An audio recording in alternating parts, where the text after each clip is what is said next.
Welcome to my channel. ఈరోజు వీడియోలో మీకు పోహా ఎలా తయారు చేసుకోవాలో చూపించబోతున్నానండి. అంతకంటే ముందుగా మీరు ఎవరైనా నా ఛానల్ ఫస్ట్ టైం చూస్తున్నట్లయితే నా ఛానల్ సబ్స్క్రైబ్ చేసుకోండి. అలాగే పక్కనే ఉన్న బెల్ ఐకాన్ని ప్రెస్ చేయండి. ఇలా చేయడం వల్ల నేను కొత్తగా అప్లోడ్ చేసే ప్రతి ఒక్క వీడియో నోటిఫికేషన్స్ మీకు వచ్చేస్తాయి. ఇప్పుడు మనం పోహా తయారు విధానం చూసేద్దాము. ముందుగా ఒక బౌల్ తీసుకొని ఆ బౌల్లో ఒక 1 కప్ అటుకులు వేసుకొని వాటిని ఇలాగా ఒకసారి వాష్ చేసుకోవాలండి. డస్ట్ కానీ ఏదైనా ఉంటే పోతుంది. అలా వాష్ చేసేసుకున్న తర్వాత మనం అటుకుల్ని ఒక 2 to 3 minutes నానబెట్టుకోవాలి వాటర్లోనే. అది పూర్తిగా బాగా నానిపోయే విధంగా కాకుండా కొద్దిగా మనకి చెయ్యి పెట్టి ఇలాగా మెదిపితే కొద్దిగా మెత్తదనం రావాలన్నమాట. లేకపోతే మనకి పోహా అంతా గట్టిగా ఉండి టేస్ట్ ఉండదు. అందుకని చెప్పేసి ఒక 2 to 3 minutes అయితే సరిపోతుంది. అటుకులు అనేది పల్చగా ఉంటాయి చూసారా, అవి తీసుకుంటే త్వరగా నానిపోతుంది, అలాగే టేస్ట్ కూడా బాగుంటుందన్నమాట.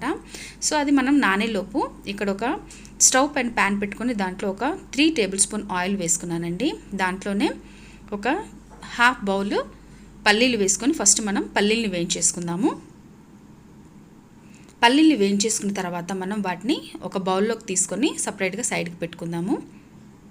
ఎందుకంటే మనం అన్ని తాలింపులో వేయించేసుకుంటే కొద్దిగా మెత్తదనం వస్తుందన్నమాట, క్రంచీనెస్ ఉండదు పల్లీలకి. అందుకని చెప్పేసి నేను ఫస్ట్ వేయించేసుకొని వాటిని సపరేట్గా ఒక బౌల్లో తీసి పెట్టుకున్నాను.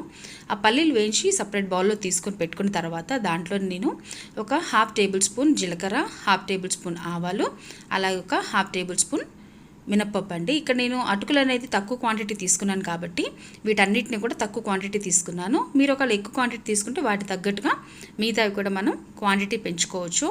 ఇక్కడ వచ్చేసి ఒక 3 ఎండుమిర్చి తీసుకున్నాను. దీంట్లో పచ్చిమిర్చి వేయట్లేదండి, ఎండుమిర్చితో చేస్తే చాలా చాలా టేస్ట్ బాగుంటుందన్నమాట.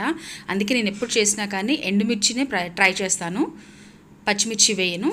అలాగే దాంట్లో కరివేపాకు కూడా వేసుకొని ఫ్రై చేసుకోవాలి. ఇప్పుడు మనకి ఇదంతా ఫ్రై అయిపోయిన తర్వాత ఇక్కడ ఒక ఆనియన్ని కట్ చేసిన ముక్కలు, ఆనియన్ ముక్కలు వేసుకొని వాటిని కూడా మంచిగా ఫ్రై చేసుకోవాలి. ఇవి కొద్దిగా మెత్తగా కాకుండా కొద్దిగా క్రంచీగా ఫ్రై చేసుకుంటే బాగుంటుందండి టేస్ట్ అనేది మనకి పోహాకి. ఇది చాలా చాలా ఈజీ అండి, మనకి ఎగ్జాక్ట్లీ ఒక 5 minutesలో అయిపోతుంది అనమాట. ఎప్పుడైనా త్వరగా చేసుకోవాలి అనుకున్నప్పుడు చాలా త్వరగా అయిపోయే టిఫిన్ అనమాట ఇది మనకి. దీంట్లోనే ఒక 1/2 tablespoon పసుపు వేసుకొని వాటిని కూడా బాగా కలిపేసుకుందాం. పసుపుని కూడా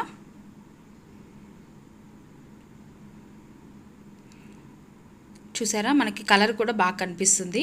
నేను ఎప్పుడు దీంట్లో పచ్చిమిర్చి వేయనండి, ఎండుమిర్చి వేయడం వల్ల ఒక మంచి ఫ్లేవర్ వస్తుందన్నమాట. అందుకని చెప్పేసి ఎప్పుడు నేను ఎండుమిర్చే ప్రిఫర్ చేస్తాను దీనికి. మీరు కూడా తప్పకుండా ట్రై చేయండి. నాకు ట్రై చేసి కమెంట్స్ చేసి తెలియపరచండి, అది బాగుందా లేదా, ఎలా ఉంది టేస్ట్ అనేది తెలియపరచండి.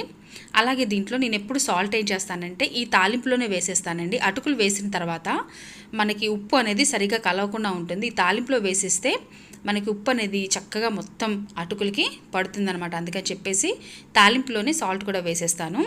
సో ఇప్పుడు మనకి అటుకులు నానడం ఎంతవరకు వచ్చిందో చూద్దాము. చూసారా, మనకి అటుకులు అనేది బాగా నానిపోయాయి. చూసారా, మెదిపితే మనకి మెత్తగా అయిపోయింది. ఇప్పుడు మనం అలాగా వాటర్ అంతా పిండేసి ఒక ప్లేట్లో వేసుకుందాము. వాటర్ అనేది గట్టిగా పిండేయాలండి, లేకపోతే మనకి వాటర్ ఉందంటే టేస్ట్ అస్సలు బాగోదు. అందుకని చెప్పేసి ఇలా వాటర్ అంతా ఫిల్టర్ చేసేసిన తర్వాత ఇలా ప్లేట్లో తీసుకున్నాను.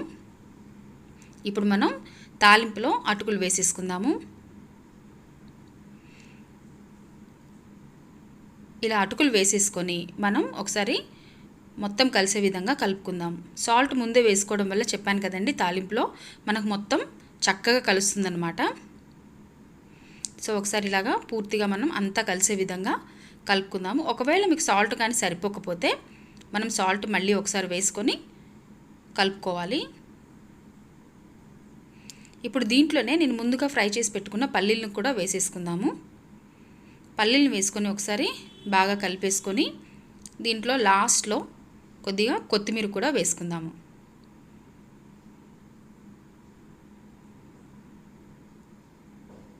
చాలా బాగుంటుందండి టేస్ట్ అనేది. నాకైతే నా ఫేవరెట్ డిష్ అనమాట ఇది టిఫిన్స్లో. చూడండి, ఇక్కడ ఇలాగా కొత్తిమీర వేసేసుకొని ఒకసారి కలిపేసుకుందాం. లాస్ట్ దించే ముందు మనం కొత్తిమీర వేసుకుంటే సరిపోతుంది.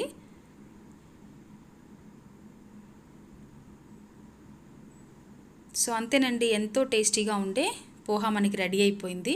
చాలా చాలా టేస్టీ, అలాగే 5 నిమిషాల్లో అయిపోతుంది అన్నమాట టిఫిన్ అనేది.